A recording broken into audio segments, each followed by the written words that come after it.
오늘은 내 백성을 위로하라 하는 말씀으로 전하려고 합니다. 이사야 40장 1절에서 8절 본문 말씀입니다. 이사야 40장 1절 주보 사면에 오늘 할 웬만한 구절은 적어놨으니까 주보 사면 참고하셔도 되겠네요. 구약성경 1014쪽. 너희 하나님이 이르시되 너희는 위로하라. 내 백성을 위로하라. 너희는 예루살렘의 마음에 닿도록 말하며 그것에게 외치라. 그 노역의 때가 끝났고 그 죄악이 사함을 받았느니라.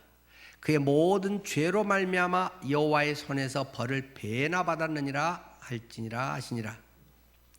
외치는 자의 소리여 이르되 너희는 광야에서 여호와의 길을 예비하라. 사막에서 우리 하나님의 대로를 평탄하게 하라. 골짜기마다 도두어지며 산마다 언덕마다 낮아지며 고르지 아니한 곳이 평탄하게 되며 험한 곳이 평지가 될 것이라. 여호와의 영광이 나타나고 모든 육체가 그것을 함께 보리라. 이는 여호와의 입이 말씀하셨느니라. 말하는 자의 소리여 이르되 외치라. 대답하되 내가 무엇이라 외치리까 하니 이르되 모든 육체는 풀이요 그의 모든 아름다움은 들의 꽃과 같으니 풀은 마르고 꽃이 시듬은 여호와의 기운이 그 위에 불미라. 이 백성은 실로 풀이로라. 풀은 마르고 꽃은 시드나 우리 하나님의 말씀은 영원히 서리라 하라. 아멘. 독일의 신학자 징크라고 하는 사람은 다음과 같은 이야기로 현대인을 진단하고 있습니다. 이런 이야기를 합니다. 어느 날 한 청년이 사하라 사막을 횡단하게 됩니다. 그것을 할 수 있도록 여러 장비도 준비하고 물도 준비를 합니다. 그런데 얼만큼 가다가 그만 식수가 동인하고 말았습니다. 그가 기진맥진해서 쓰러지고 마침내 실신하기에 이르렀습니다.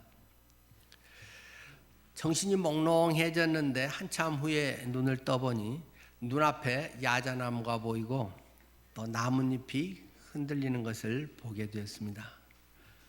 그는 나는 이제 죽을 때가 다 돼서 환상까지 보게 되는구나 하면서 눈을 감습니다. 그리고 또 시간이 좀 지나서 귓가에 물소리가 들리고 희미한 새소리가 들리는 것 같습니다. 그랬더니 정말로 나는 이제 환청까지 들리는구나 하면서 귀를 닫게 됐습니다. 그 이튿날 아침 그것을 지나가는 베두인 가족 아버지와 아들이 이 물가에서 목이 타서 죽어있는 그 사람을 발견하고는 이야기를 나눕니다. 아들이 아버지 너무나 희한한 일이네요. 이 사람은 왜 물가에서 목말라 죽었을까요? 아버지가 대답합니다. 얘야 여기 죽어있는 이 젊은이는 바로 현대인이란다. 그렇게 이야기를 한다는 비유 이야기입니다. 오아시스 물가에서 목말라 죽은 현대인. 많은 것을 곁에 두고도 다 써보지도 못하고 죽어가는 이상한 현대인들.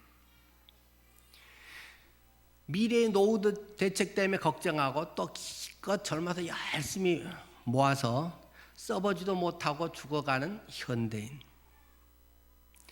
늘 행복을 곁에 두고도 다른 것을 계속 찾아 헤매다가 일찍 지쳐서 재미없게 사는 현대인. 나누면 행복이 커진다는 것을 너무나 잘 알고 있으면서도 실천은 잘하지 못하는 현대인. 사랑할 시간이 별로 많이 남지 않았다는 것을 알면서도 별로 사랑하지 않고 살아가고 있는 현대인. 결국 이렇게 가다가는 파멸에 이른다는 걸 뻔히 알면서도 지구 파괴, 기후 변화, 이런 자연의 현상들, 이산화탄소 배출, 그것을 버젓이 하고 있는 현대인. 결국 재산을 많이 모아놨지만 자신이 다 쓰지도 못하고 자식들에게 물려줘서 결국 자식들이 싸우느라고 사이만 갈라지게 만드는 현대인. 시간 내서 그냥 훌쩍 가면 되는데 계획하고 이거저거 하느라고 또 코로나가 와가지고 여행도 가지 못하는 현대인. 끝없이 자기 자랑을 하고 자만심에 빠져 있다가 서로를 존중하지 못하고 별로 평안을 누리지 못하고 사는 현대인. 행복의 오아시스는 항상 우리 곁에 늘 있는 것이다. 주위에 수많은 행복의 오아시스가 있는데 여전히 물물물 돈 하면서 살아가고 있는 것이 현대인의 모습이 아닌가라고 독일의 신학자는 지적하고 있습니다. 이런 현대인의 모습이라고 하는 것은 하나님을 떠난 인간의 모습이라고 할 수 있겠죠. 에덴 동산에서 쫓겨나서 떠돌고 있는 인간의 모습, 어디에도 한 군데 마음 붙이고 다리 붙이고 살지 못하고 뭔가에 허둥지둥하고 뭔가를 바람 따라서 찾아가고 요건가 하고 돈과 명예와 뭐 어떤 많은 자기의 사람들의 시류에 휩쓸려 사는 그런 모습들. 오늘 본문은 이스라엘에 대해서 이야기하고 있습니다. 지난 시간에도 말씀드렸습니다만 이스라엘은 선민입니다. 선이라고 한 건 착할 선자가 아니고 선별했다, 뽑았다라는 선입니다. 특선, 뭐 무슨 이렇게 선출됐다. 그 백성이 뽑혔다. 하나님에게 뽑힌 백성. 뭘로 뽑힙니까? 본떼기로 뽑힌 백성이다. 그런 말입니다. 본보기. 시범 조교로 뽑힌 것을 선민 이스라엘이라고 성경은 말하고 있고, 이 선민은 아주 FM대로 하나님께서 다루신다는 것입니다. 오늘날 우리 그리스도인들은 지금 시대의 우리의 삶의 선민이라고 할 수 있겠잖아요. 그렇기 때문에 조교가 대충 한다. 그러면 조교의 자격이 없습니다. 아주 FM대로 딱 해서 자 조교 시범 보겠습니다. 조교 앞으로. 조교가 딱 원칙대로 제대로 타가면 사람들이 이제 신용을 내고 같이 훈련을 하는 거 아니겠어요? 그렇기 때문에 하나님은 이스라엘 그리고 하나님의 백성이라고 하는 자녀들에게 아주 FM에 하나님의 영광을 위한 하나님의 의도하신 것을 드러내기 위해서 그렇게 인도하고 사용하신다는 것이 가장 기본적인 성경의 원칙입니다. 그러니까 하나님의 백성이니까 대충 살아도 되고 하나님의 백성이니까 그저 봐줘도 되고 뭐 세상 것도 취하고 하나님의 그 좋다는 것도 하고 양다리 걸쳐 이런 거는 하나님 앞에 사정없이 혼나는 것입니다. 이스라엘 백성들은 그런데 이 시범 조교의 역할을 영 잘 못해버렸다는 것입니다. 그래서 결국 포로 생활을 해서 야 니들은 도저히 안 되겠어. 하나님의 약속의 땅 여기서 너희들 그대로 있어갖고는 도저히 사람 될 것 같지 않아. 정신 못 차려. 여기서 수십 년 살고 수백 년 살고 뭔 장로가 되고 뭐가 되고 뭐 목회자가 되고 뭐가 되고 해도 그래갖고는 사람 안 돼. 그래서 쏙 뽑아서 이방인들 속으로 쫓아보냈다는 것입니다. 그것을 우리는 바벨론 포로 생활이다 이렇게 말씀하고 있습니다. 그런데 하나님께서는 오늘 우리 본문에 40장 1절 말씀에 이런 말씀을 해주셨다는 것입니다. 너희 하나님이 가라사대 너희는 위로하라 내 백성을 위로하라 하는 이 이사야의 선지자에게 너희는 위로하라 이 백성을 위로하라 그 말씀이 주어졌다는 것은 얼마나 소망이 됩니까? 자, 이 성경 본문의 내용을 조금 더 살펴봅시다. 이사야서는 66장으로 되어 있습니다. 66장에 우리가 쉽게 기억하기 위해서 단순하게 표현을 하자면 1장부터 39장까지는 구약 성경의 39권에 해당한다고 할 수 있을 만큼 구약적인 요소가 강합니다. 그리고 40장부터 마지막 66장까지 27장, 이것은 신약의 27권 성경과 상당히 유사한 점들이 많이 담겨 있습니다. 오늘 본문 이 40장, 바로 아까 39장의 구약까지라면 40장부터는 신약적인 의미가 많이 담겨 있는 그 첫 구절에 너희는 위로하라, 내 백성을 위로하라 하는 이 위로의 메시지를 하나님이 주고 계신다는 사실이 얼마나 감사한 일입니까?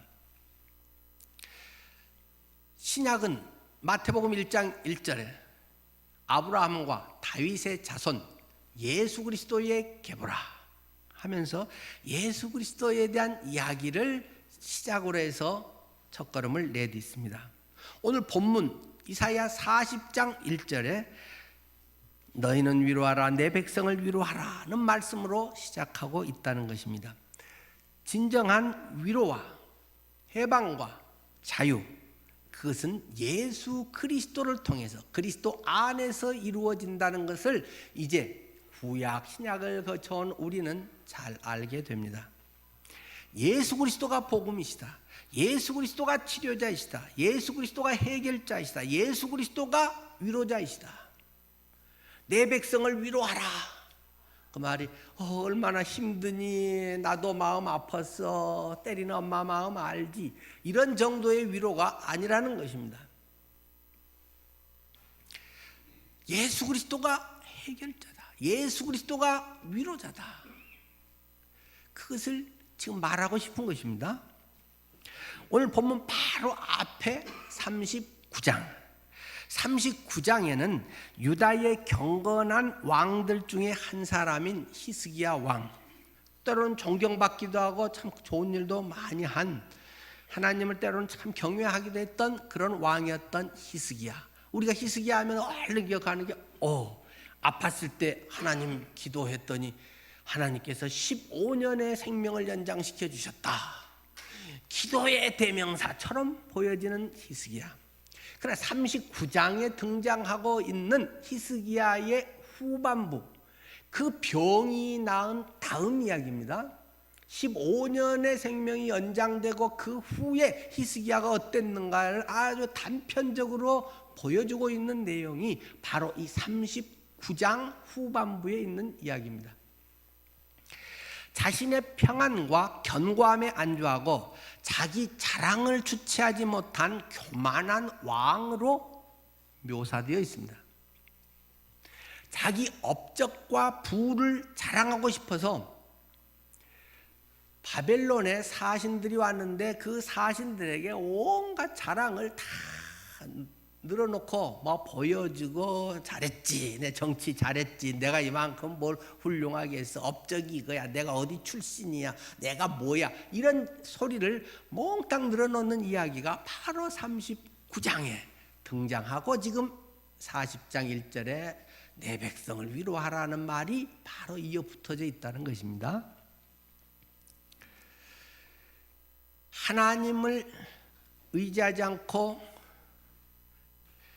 자기 중심적인 그런 삶, 사람들 앞에 뭔가 내세우고 싶고 자기 자랑해, 내가 이렇게 해서 하는 것 속에 담고 있다가 결정적인 때가 될 때 딱 그것을 드러내고 있는 히스기야 왕의 모습. 바벨론 사신들에게 여기 이것도 있어요, 여기는 금은보화방이에요, 여기는 금은으로 만든 방패예요, 여기에는 어디 외국에서 누가 나를 존경한다며 보내준 대단한 보물이에요, 이런 것을 방방이 가득 차 있는 것을 문 다 열어서 보여줬다는 것입니다. 이때 허겁지겁 이사야 선지자가 쫓아와서 이야기합니다. 아니, 사신들 왔다 갔다면서요, 사신들이 뭐라 그럽니까? 그분도 어떻게 대접했어요? 걱정 마세요, 아주 기분 좋게 잘 됐습니다. 그분들에게 어떻게 뭘 보여줬나요? 아이 다 보여줬죠. 이 창고에 있는 이 좋은 거, 이거 어떤 거 저런 거 다 보여줬죠. 자기 인생의 삶에 뭔가 자랑거리라고 된 건 전부 꺼내서 보여주는. 가슴이 덜컥 내려앉은 이사야가 큰일 났습니다. 큰일 났습니다. 당신이 보여준 그것을 깡그리 하나님이 다 긁어가 버릴 것입니다. 바벨론이 다시 침략을 해서 당신이 보여준 그거는 100% 가져가 버립니다. 우리는 이제 망했습니다. 우리는 이제 포로가 되고 맙니다. 그 이야기가 바로 39장 6절 7절에 바로 지금 기록이 되어 있습니다.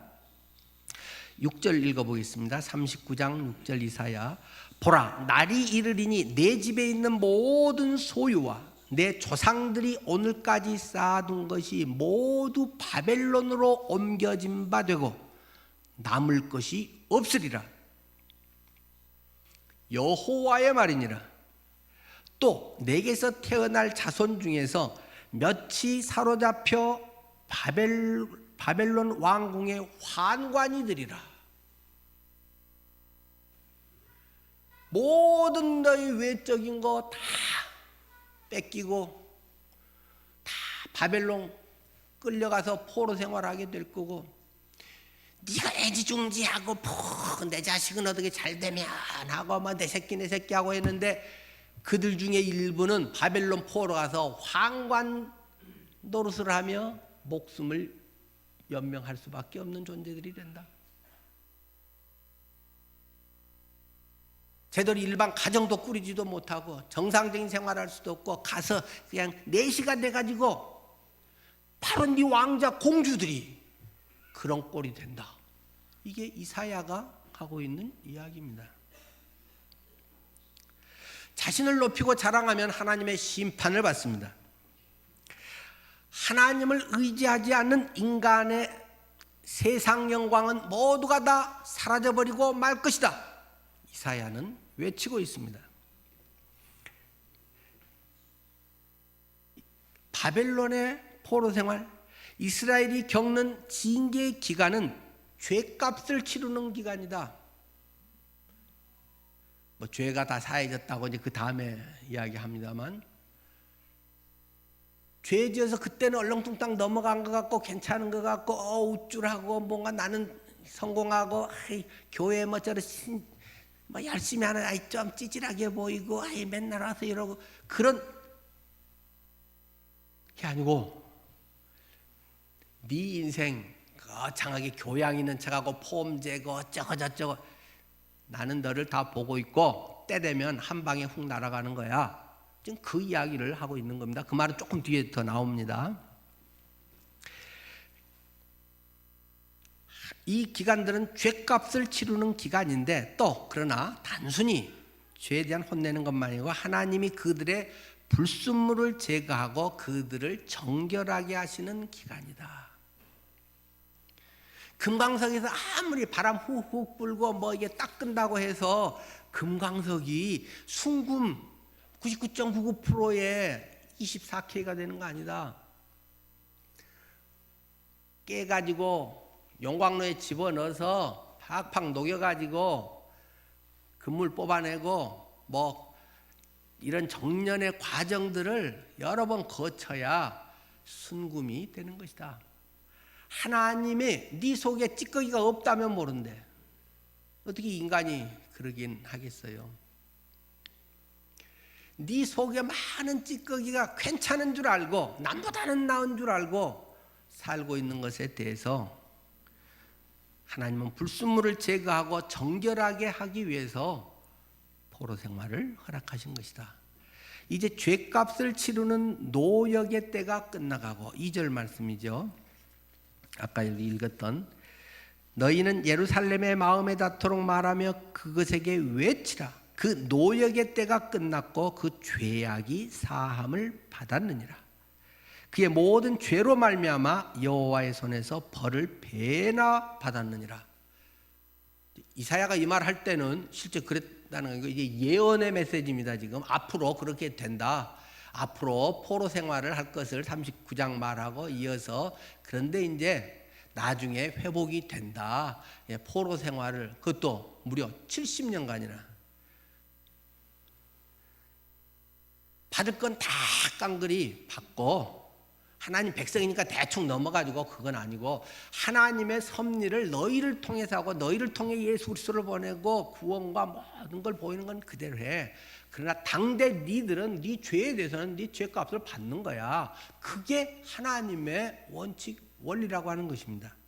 구약뿐만 아니라 신약도 거의 동일합니다. 죄값을 치르는 노역이 다 끝나간다. 노역이라고 하는 이 단어의 히브리어 자체만 군복무 이런 뜻입니다. 군복무 3년 6개월 딱. 그건 다 채워야 되는 것입니다. 그 중간에 조금 남겨놓고 뭐 나와버리고 이런 건 탈영병입니다.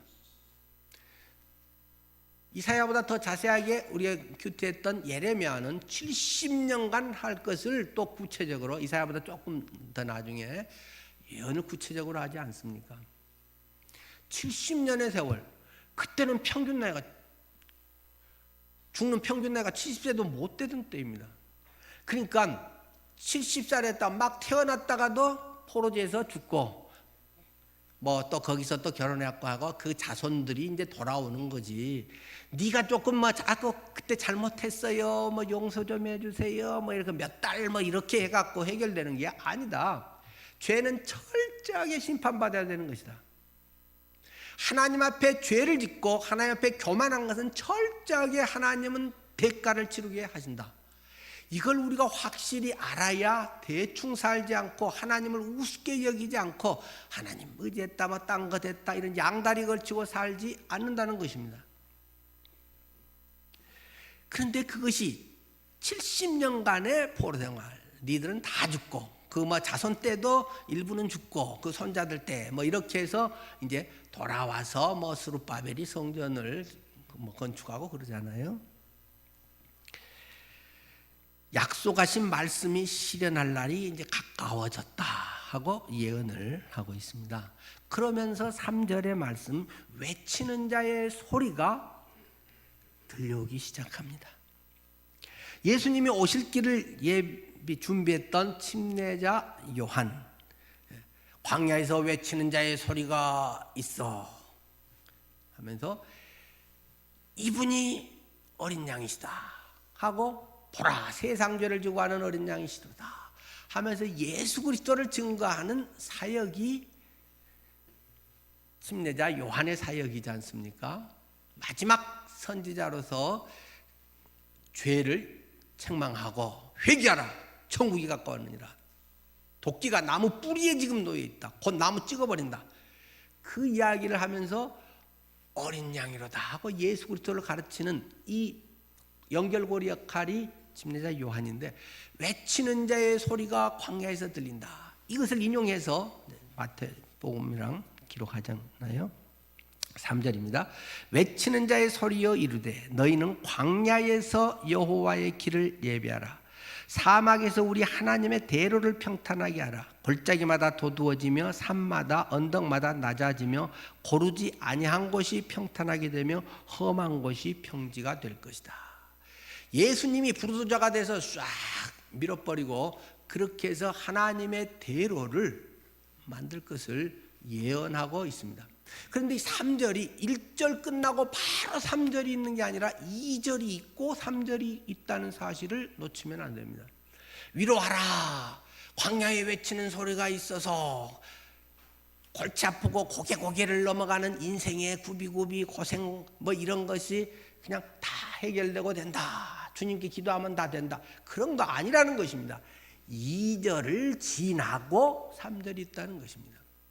노역을 받는 것이다. 군복무처럼 다 하고 때가 다 되면, 제대할 때가 70년이 찬 다음에야 너희 죄가 사해졌고, 비로소 그 다음에 이제 끝나고 날 때에 광야에서 외치는 자의 소리, 희망의 소리가 들려오기 시작한다는 것입니다. 하나님은 심판뿐만 아니라 회복의 약속과 위로의 메시지도 함께 주시는 분이시다. 하나님의 영광이 나타나는 회복에 대한 약속을 5절 말씀에 하고 있죠. 여호와의 영광이 나타나고 모든 육체가 함께 보리라. 이는 여호와의 입이 말씀하셨느니라. 광야의 그 소리가 들리고 예수님이 나타나시듯이 광야의 이 음성과 함께 여호와의 영광이 나타나고 모든 사람들이 그분을 보게 될 것이다. 하나님은 영원하시며 그분의 말씀 또한 영원합니다. 그러나 모든 육체는 풀과 같이 잠시 존재하며 그 아름다움은 들에 핀 풀꽃과 같이 순간적이다. 뜨거운 사막이 열풍이 불어오면 풀은 금방 마르고 꽃도 시들어버린다. 금방 피부가 탱탱하고 뭐 예뻤고 왕년에 뭐가 어땠고 뭘 금송아지를 내가 뭐 갖고 있었고 뭐 피난 전에는 뭘 내가 그 동네에서 어쩌고 뭐 부잣집에 어쩌고 바람 불어버리면 전쟁 나버리면 북한에 있는 등기관리증 어디다 써먹냐 그거. 순간에 어떤 큰일이 일어나 버리면 아무것도 아니다 그런 거. 하나님이 열풍을 불어버리면 꽃이에요 어쩌고 하는 것은 꽃은 순간이다. 금방 시들어버린다.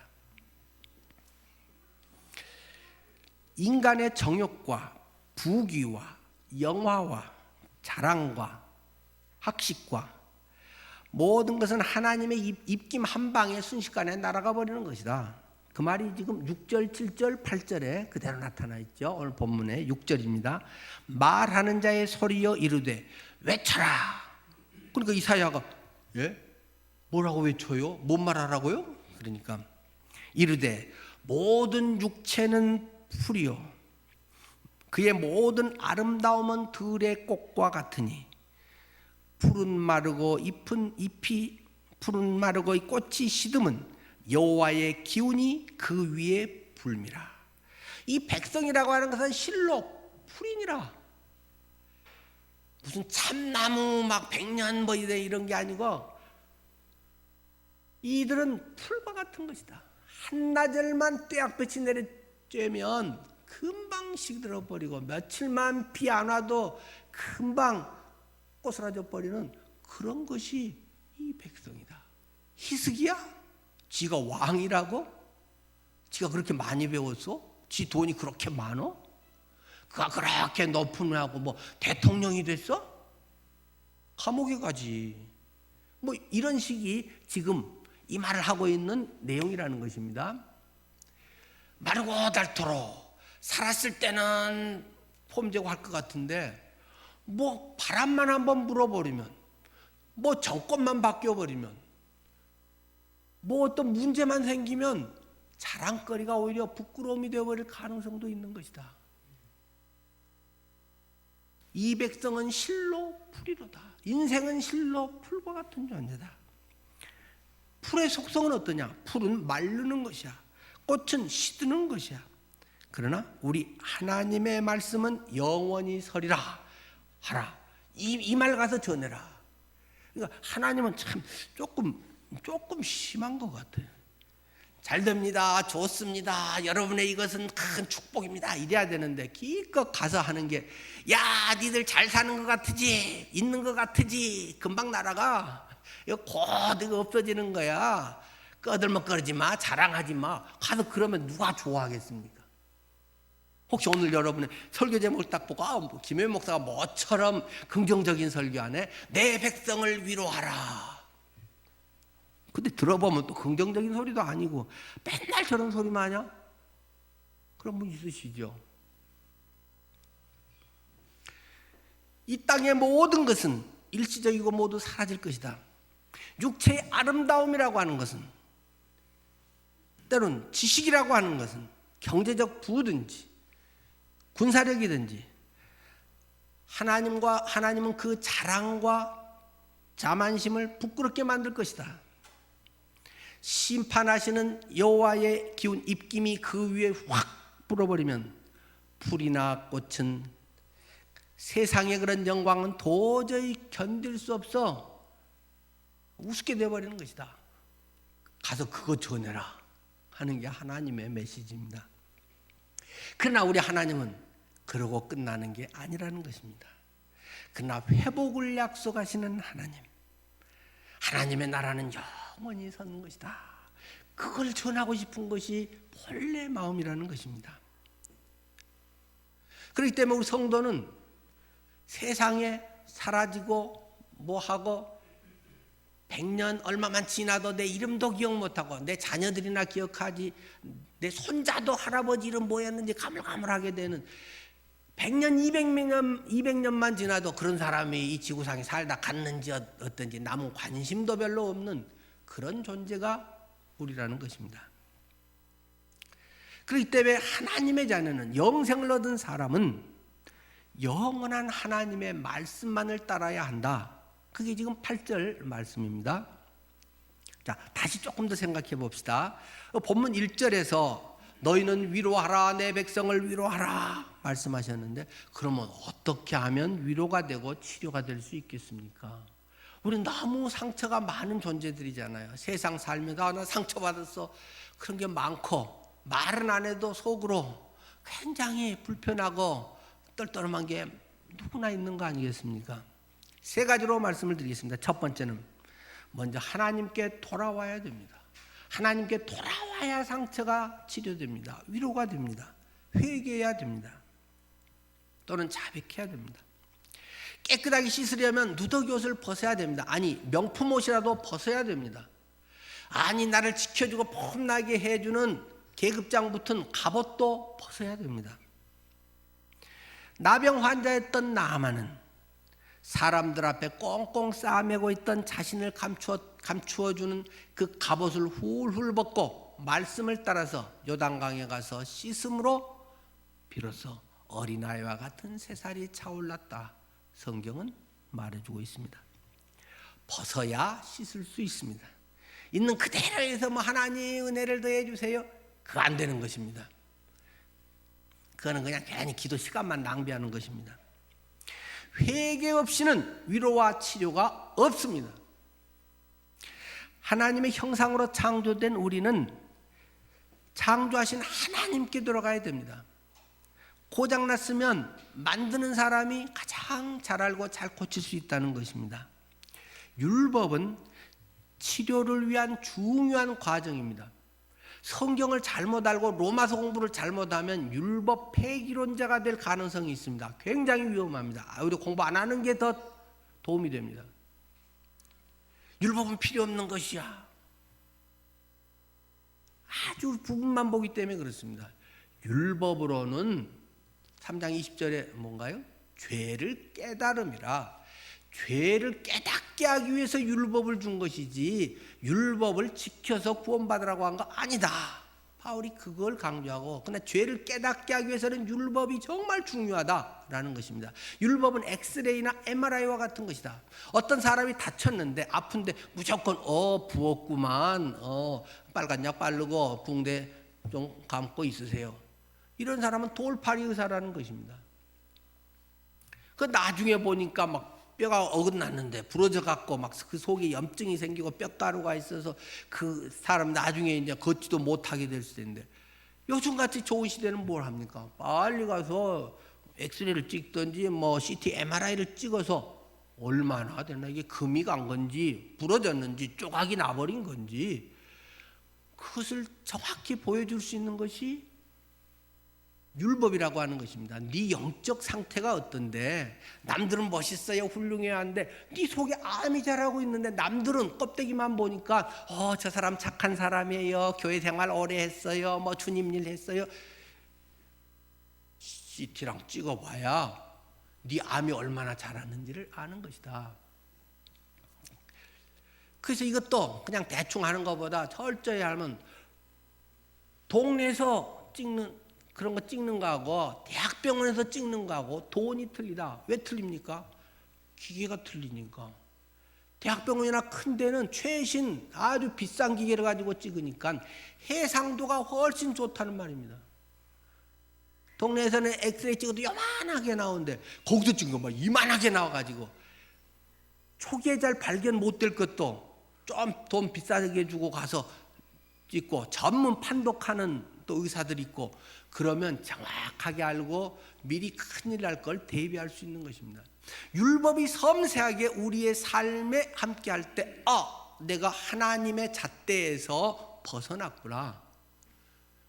하나님의 캐논, 하나님의 기준 척도에서 내가 조금 벗어났네 하는 걸 알고 빨리 돌아올 수 있는데 한참 벗어나서 저만큼 가 있다가 나중에 아닌가비요 뭐 이렇게 해서 돌아오려면 돈 들고 시간 들고 인생 고생하고 훨씬 힘든 것이다. 율법이 늘 우리를 규정자가 되어서 바로 세워주는 것이다. 상태를 정확히 알아야 적절한 처방을 내리고 치료할 수 있다는 것입니다. 율법의 말씀, 그런 정죄를 통해서 내가 죄인임을 깨달아야 아이고 병원 가야겠구나. 여러분들 나이 드실수록 병원에 자주 가셔야 되는데 가기 싫잖아요. 저도 병원에 갈 때마다 이게 자꾸 틀립니다. 뭐 저야 이제 뭐 여러 가지가 있으니까 약도 자꾸 늘어납니다. 전에는 막 대장암 검사 이런 거는 용종이 있습니다 하더니 얼마 전부터 이제 선종입니다 하다가 할 때마다 선종 2개 띄었습니다. 재작년도 선종 2개 띄었습니다. 이거 위를 또 이렇게 했더니 장생피 화상이 있네요. 자주 내시경 검사를 해봐야 되겠습니다. 오래 했으니까 이제 2년 후에 와서 해도 되죠? 아니요. 1년마다 하셔야겠는데요. 내년에 오세요. 아내가 옆에 여보 내년에 가서 또 해. 왜 그럽니까? 돈 들이고 시간 들이고.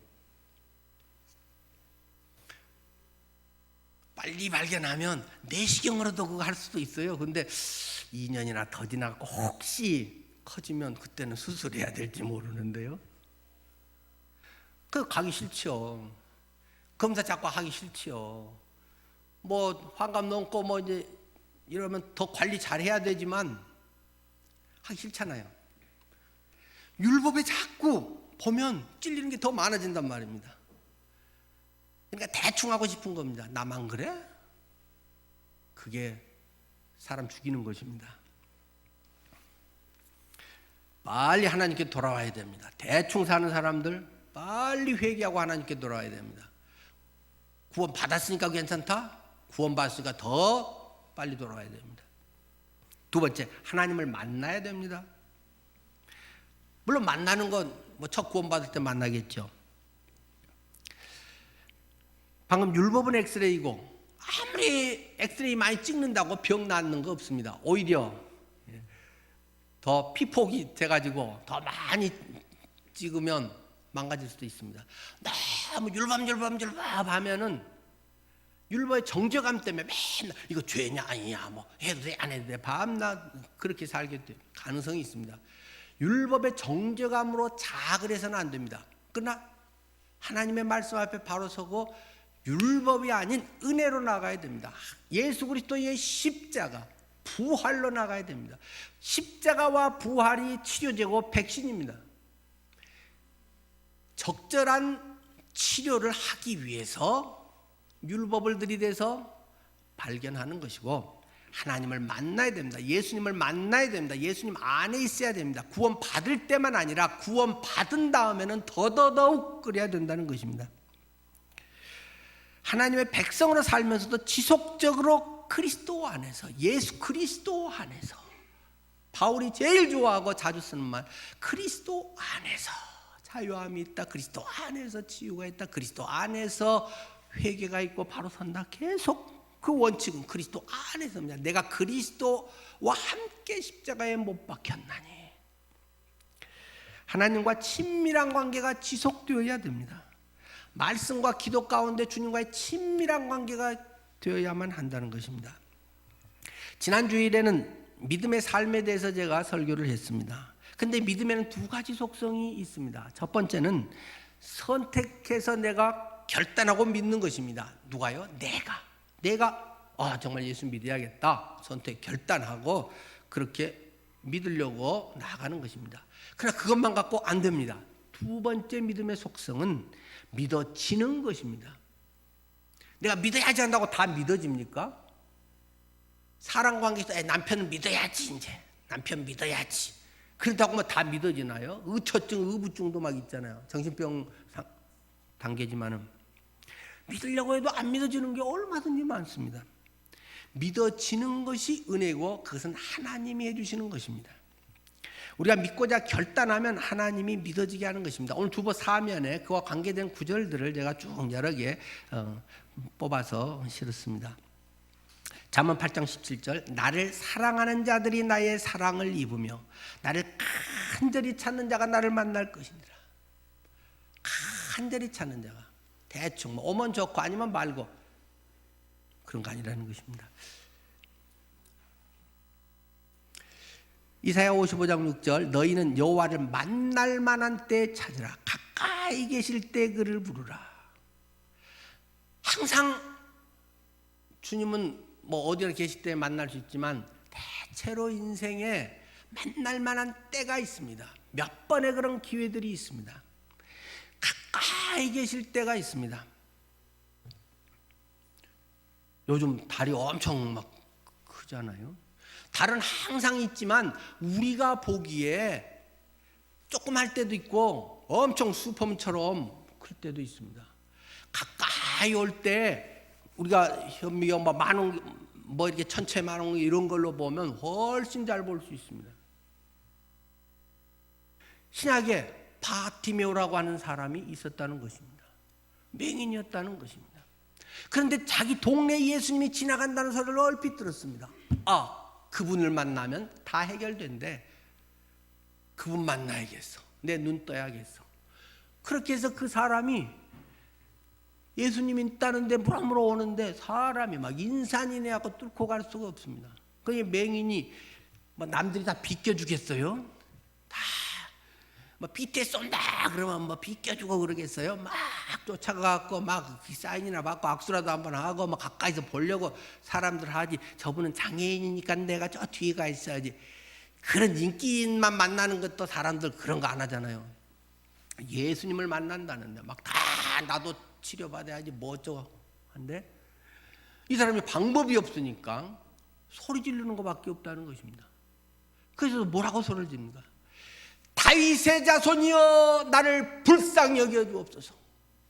다윗의 자손 예수여 나를 좀 봐주십시오. 그의 외침 거의 전부입니다. 그러니까 소리가 나니까 소리 지르니까 예수님이 그를 눈여겨보게 되고 그가 치료됐다는 걸 너무 잘 알고 있습니다.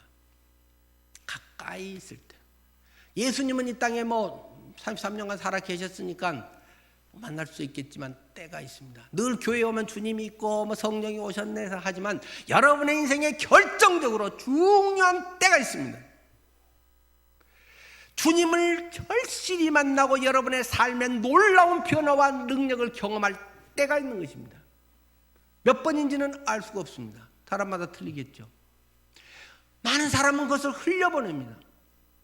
많은 사람은 주님이 가까이 왔다는 소식을 얼핏 듣긴 들어도 나는 건강하지도 않은데 뭐, 나는 돈도 없는데 뭐, 나는 바빠서 피곤한데 뭐, 안 갑니다. 그러나 이것저것 다 집어치우고 바디메오 그는 주님께 나왔다는 것입니다. 뭘 더 말하고 싶겠습니까? 많은 사람들은 맹인이다. 인간들은 맹인이다. 눈에 보이는 것은 반짝반짝하고 다 보인다고 잘 하지만 영적인 것에는 맹인이다. 세상의 지식과 뭐 미국 트럼프가 어쩌고 3일 후에 어쩌고 막 그런 것에는 막 열변을 통해서 막 이야기하지만 하나님의 나라와 하나님의 왕국이 뭔지는 별 관심이 없다. 요새 코로나 또는 미국 대선 때문에 막 주가가 폭락을 해서 막 2% 3% 막 떨어져서 야 주가 떨어졌구나 빨리 코스피 지수가 막 2200대로 떨어졌네 해가지고 막 빨리 동학 개미들이 그걸 해갖고 기관과 외국인들은 막 팔고 지금 동학 개미들은 막 수천억 쓰고 막 사고 있는데 코스피 지수는 민감한데 영적 지수는 아주 둔하다는 것입니다. 하나님의 때가 무엇인지, 내가 무엇을 해야 하는지, 하나님께서 나를 통해서 이루시고자 하는 것이 무엇인지, 영적인 것은 맨날 바닥에 고개 고거시고 뭐 있으면 좋고 없으면 할 수 없고 그냥 간절함이 없습니다. 많은 사람이, 예수님 시대에 많은 사람이 맹인이라는 것입니다. 영적으로 분별력도 없고 영적 간절함도 없고 주님이 아니면 살 수 없습니다. 나 이분 안 만나면 평생 나는 맹인으로 살아야 돼요. 내 인생의 철회기 위해 내 새로운 인생을 살고 싶다. 내 눈 좀 뜨게 해주세요. 다윗의 자손이여 나를 불쌍히 여겨주십시오. 하나님, 나는 교회 생활을 오래 하고 집 사고 뭐 직분이 있고 어쩌지만 내 안에는 진정 예수 그리스도로 인한 기쁨이 없습니다. 내 안에는 평안이 없습니다. 우리 부부는 맨날 그저 그렇게 살고 나이 들면 그런 거지 하고 그냥 뭐 정으로나 살지 어떠고 하면서 정도 별로 없으면서 그냥 이렇게 법적 부부로만 살고 있습니다. 그리스도인의 가정이 이게 되는 일입니까? 내 속에 예수의 생명이 있고 예수의 복음이 내 속에 있고 영혼들을 사랑하고 정말 하나님의 생명이 있고 우리는 천국이 이곳에 누린다고 하는데 내 실제 삶에 그런 것이 없다. 제대로 신앙생활을 하는 것일까요? 남들도 다 그런데 뭐 안 됩니다. 그런 거는 예수 믿는 사람은 그건 아니잖아요. 성경에 그렇게 써 있지 않잖아요. 만날 만한 때에 주님을 부르십시오. 악인은 그의 길을 불의한 자는 그의 생각을 버리고 여호와께 돌아오라. 그리하면 그가 긍휼히 여기시리라. 우리 하나님께 돌아오라. 그가 너그럽게 용서하시리라.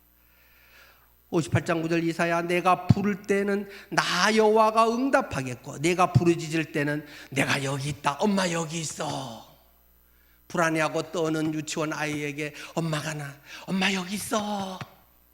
하나님께서는 두려움과 불안해 있는 내게 말씀하십니다. 여러분은 그런 음성을 들으십니까?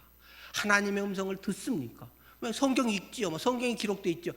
그냥 껍데기 소리하지 말고 정말 하나님의 음성을 내가 듣는가?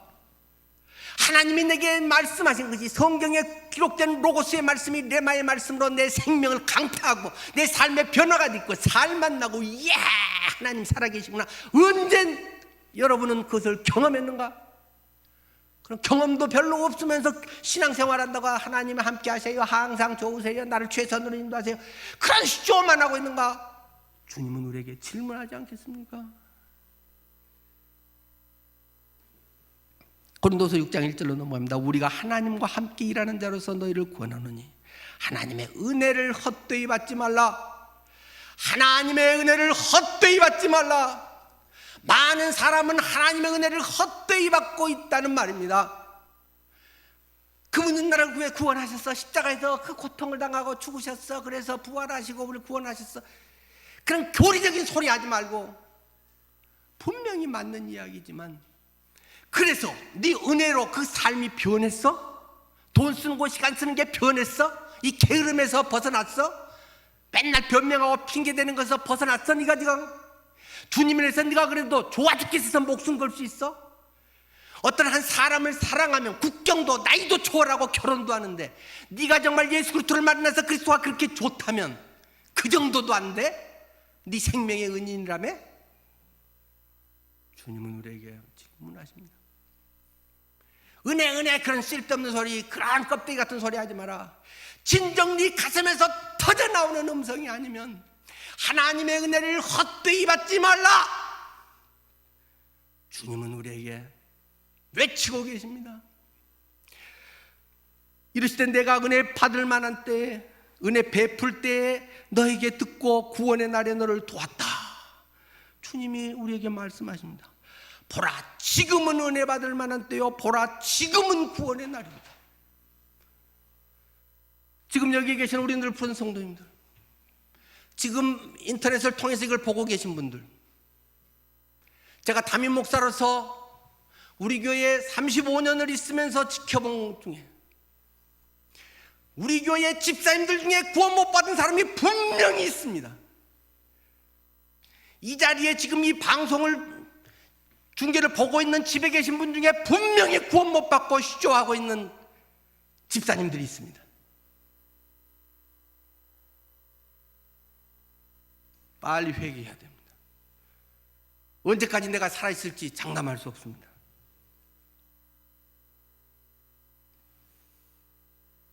주님과의 관계가 바로 안 되면서 직분, 오히려 나를 죽이는 것이 될지도 모릅니다. 너무 소중한 직분이지만 값을 못하면 안 받는 게 자기를 살리는 일입니다.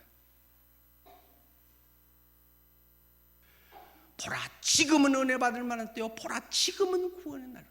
지금, 그래도 오늘은 살아있잖아요. 오늘은 영접할 기회가 있잖아요. 오늘은 주님과의 친밀한 관계 속에, 오늘은 바로 내 인생을 전환시킬 수 있는 놀라운 계기를 지금 이 하나님의 말씀의 소리를 듣고 있잖아요. 하나님께서 기회를 주실 때, 할 수 있을 때 하나님을 만나야 됩니다. 하나님을 만나면 해결됩니다. 우리의 외적인 문제나 상태나 상황들도 해결이 됩니다. 내적인 상처나 고민이나 걱정이나 여러 문제도 해결이 됩니다. 다만 내가 바라는 대로 될 수 있고 이것은 안 됐으면 좋겠다고 피해가고 싶은 것이 될 수도 있습니다. 하여간 문제는 해결됩니다. 지금 좋다고 여겨지는 것이냐 아니냐 보다도 지나고 보면 역시 하나님은 하나님이시구나, 하나님이 최선으로 인도하셨구나 하는 걸 깨닫게 됩니다. 내가 아픕니다. 하나님, 나 좀 낫게 해주세요. 고통 없게 해주세요. 치료해 주세요. 기도해야죠. 그랬더니 그대로 그냥 순식간에 통증이 사라지고 낫습니다. 저는 여러 번 그런 경험이 있습니다. 아픈데 제가 손 대고 밤에 막 통증 속에 하나님, 나 좀 안 아프게 해주세요. 정말 5분 안에 치료된 적이 여러 번 있습니다. 뭐 그것만 아니라 다른 여러 가지도 있습니다. 그렇게 할 수도 있고, 어떤 사람은 수술해서 치료받게 한 사람도 있습니다. 그것도 하나님의 아주 좋은 방법입니다. 미리 이렇게 다 준비해놓고 이런 좋은 시대에 태어나서 또 의료보험도 잘 되는 나라에 태어나서 그렇게 해서 할 수 있는 것도 아주 좋은 은혜입니다. 때로는 계속 더 아파가면서 안 날 수도 있습니다. 지난번에 우리 부활 그거 할 때 천정원 자매 우리가 영상을 봤는데 그 자매 한두 군데 전이된 거 아니잖아요. 그때 우리 영상 볼 때는 80회라고 했는데 지금 이제 항암 치료 81회 했더라고요. 그러면서도 오히려 더 그 사람이 전하니까 사람들이 막 영접하고 변화되고 막 나한테도 우리 엄마한테 복음 전해주세요. 막 스케줄이 저희보다 더 바쁩니다. 진짜 나와버렸으면 별로 아마 더 그런 능력은 없을 텐데 뭐가 좋은지는 모르겠습니다. 나는 좀 쉬운 길로 가고 싶은 게 솔직한 마음이지만 하나님은 그 체질을 아시고 그 사람을 가장 잘 사랑하시고 아시기 때문에 또 전지전능하시기 때문에 한 방에 낫게 할 수도 있지만 그걸 통해서 얻게 되는 게 훨씬 크다. 그래서 허락하는 것일 수 있습니다. 여러분의 지금 있는 자리가 난 믿음이 적어서 맨날 이런가? 그럴 필요 없습니다. 그렇지 않습니다. 아주 믿음 좋은 한경직 목사님도 치매로 돌아가셨습니다. 믿음 좋은 선교사, 선교지에 발 내딛자마자 창에 찔려 죽기도 하고 토마스 선교사처럼 내려서 하자마자 목이 잘려서 죽기도 합니다. 지금 그 자리에 평양과학기술대학이 세워져 있습니다. 나중에 보니까 터파기 공사하면서 보니까 그런 증거물들이 나오더라 이겁니다. 헛죽음한 것 같은데 여러분을 하나님이 어떻게 쓰실는지는 여러분도 모르고 하나님만이 아십니다. 그러나 믿음은 내던지는 거 아닙니까? 주님께 맡기는 거 아닙니까? 날 잡수세요. 하나님 마음대로 쓰세요. 그렇게 할 수 있으면 얼마나 좋겠습니까? 지내고 보면 그게 정말 좋은 거예요. 최선이었는데. 그러기 위해서 온전히 주인으로 모시고 살아야 됩니다. 하나님 온전히 나의 주인이 되셔야만 합니다. 물론 정도 차이는 있겠지만 예수님이 주인 되지 않은 사람은 예수 안 믿는 삶입니다. 자꾸 합리화하기 위해서 성숙이 아직 덜 돼서 거짓말하지 말고 예수 안 믿기 때문에 예수를 주인으로 모시지 않는 것입니다. 구원도 예수님을 주인으로 시인해야 구원받는다고 분명히 로마서 10장 9절 말하고 있지 않습니까? 하나님께서 하나님께서 예수를 주님으로 시인하고 주로 시인하고 예수님을 죽은 자 가운데 살리신 것을 네 마음에 믿으면 구원을 받으리라. 목사가 되리라, 성숙한 자가 되리라가 아니고 구원을 받으리라. 주인이 아닌 구원이 어디 있단 말입니까? 예수가 나의 주인이 되어야 비로소 구원의 첫걸음이 시작됩니다. 그 정도는 사람마다 틀리고 얼마나 큰 변화냐는 여러 가지가 이제 병행이 되겠죠.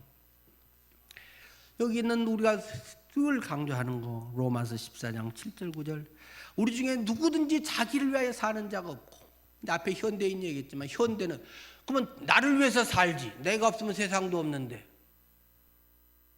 이게 똑똑한 사람들의 정의가 되어버렸습니다. 그리스도인은 반대라는 것입니다. 우리 중에 누구든지 자기를 위해서 사는 자가 없고 자기를 위해서 죽는 자도 없다.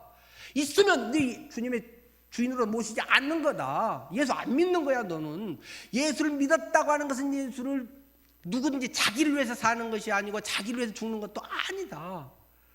명확하게 성경은 이야기하지 않습니까? 우리가 살아도 주를 위하여 살고 죽어도 주를 위하여 죽나니 그러므로 살든 죽든 사나 죽으나 우리가 주님의 것이로다.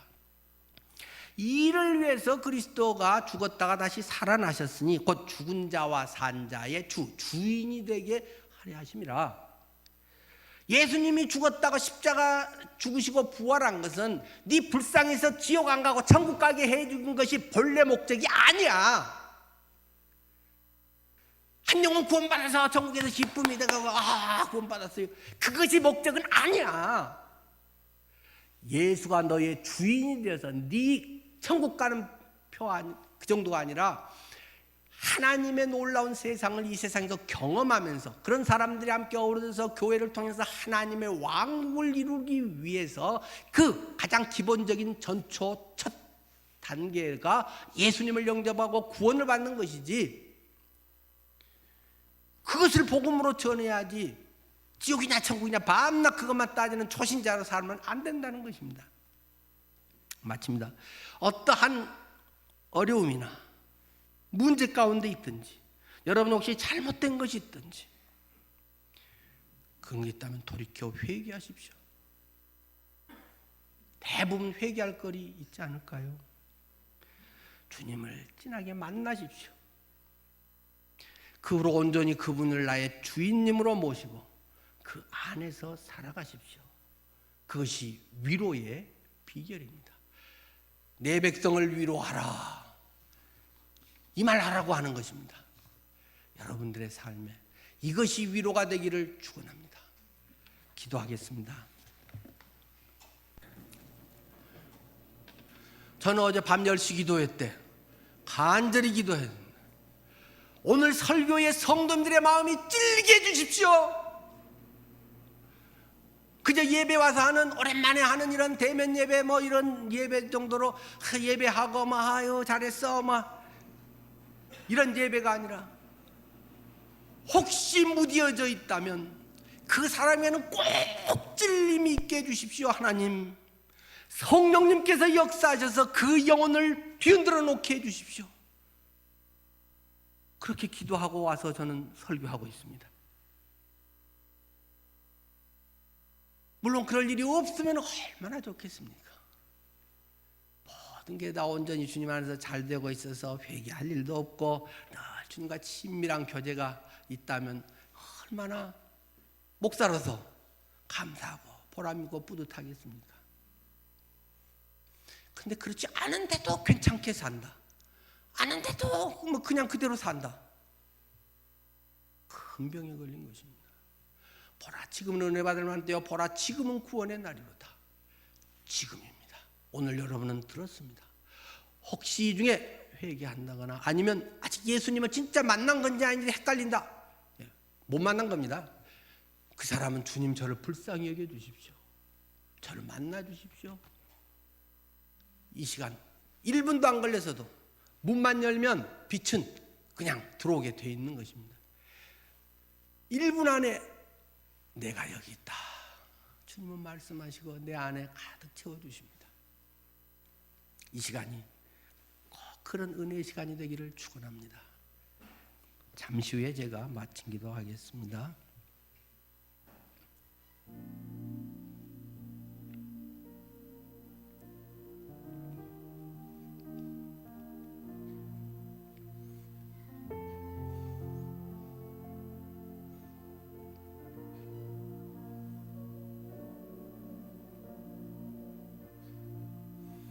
하나님 만날 만한 사람 꼭 만나는 은혜를 베풀어 주십시오. 영적으로 무디어져 있어서 그저 그렇게 사는 사람이 없도록 하나님 막 흔들어 주시고 때로는 고난이라도 줘서 정신 차리게 해주시고 그러나 그 속에 주님을 붙드는 이들이 하나님의 놀라운 은혜와 능력과 거듭남의 삶을 체험할 수 있게 해주십시오. 예수님 이름으로 기도드립니다.